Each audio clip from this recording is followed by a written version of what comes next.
Okay guys, let's roll. Time for some culture. Who was it who said if someone mentions culture, I want to reach for my revolver? Well, we're going to have some culture today for the English. So you English guys better stick around to the end because look, I've put your flag on next to my Welsh flag. And we're going to be talking about cricket. Play the game. Strange really, considering the school I went to was Wales. Do you think we'd been more rugby orientated at my school, Aberdyddol? But we also done a fair bit of cricket. Anyhow,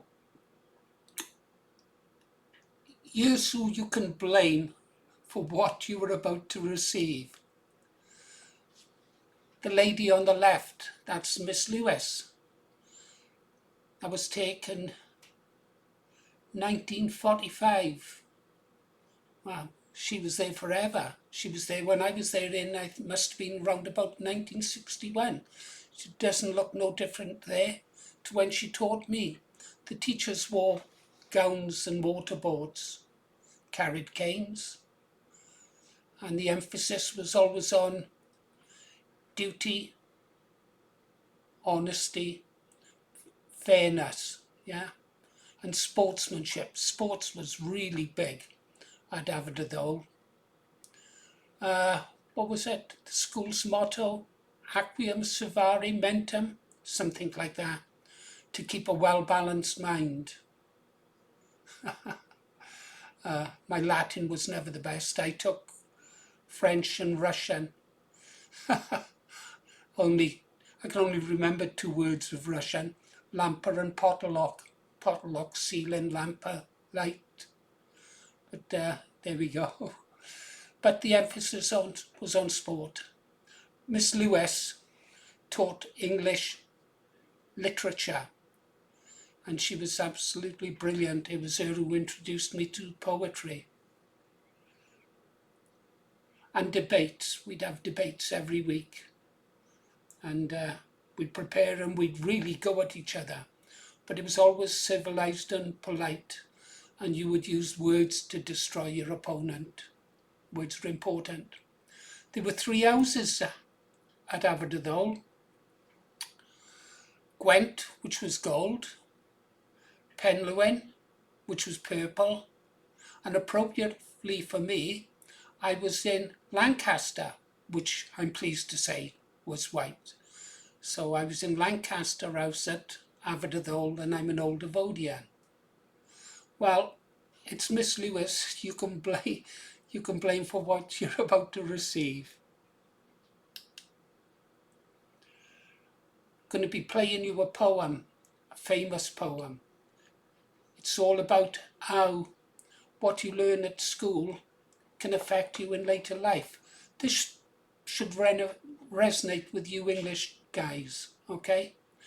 It's about this battle.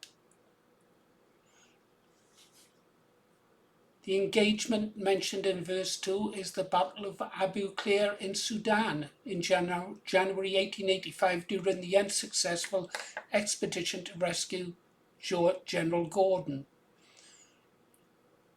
Frederick Burnaby is the colonel referred to in the line, "The Gatlin's jammed and the colonel's dead," although it was a Gardner machine gun which jammed, and whilst Mahdi's warriors did break into the British square, it did not collapse disastrously as the poem suggests.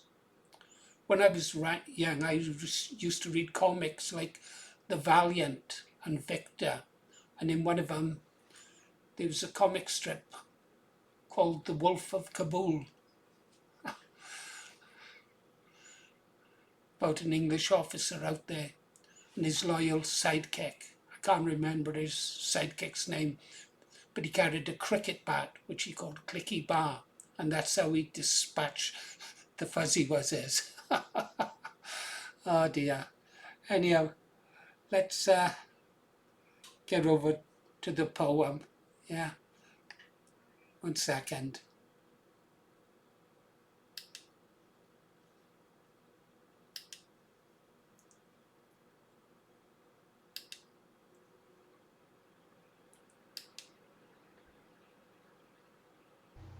Vitaï Lampada by Sir Henry Newbolt. There's a breathless hush in the close tonight, 10 to make and the match to win, a bumping pitch and a blinding light, an hour to play and the last man in, and it's not for the sake of the ribboned coat or the selfish hope of a season's fame, but his captain's hand on his shoulder smote, play up, and play the game. The sand of the desert is sodden red, red with the wreck of a square that broke. The Gatling's jammed and the colonel's dead, and the regiment's blind with dust and smoke. The river of death has brimmed his banks, and England's far, and honour a name. But the voice of a schoolboy rallies the ranks, play up, and play the game. This is the world that year by year, while in her place the school is set, every one of her sons must hear, and none that hears it dare forget. This they all with joyful mind bear through life like a torch in flame, and falling fling to the host behind, play up, and play the game.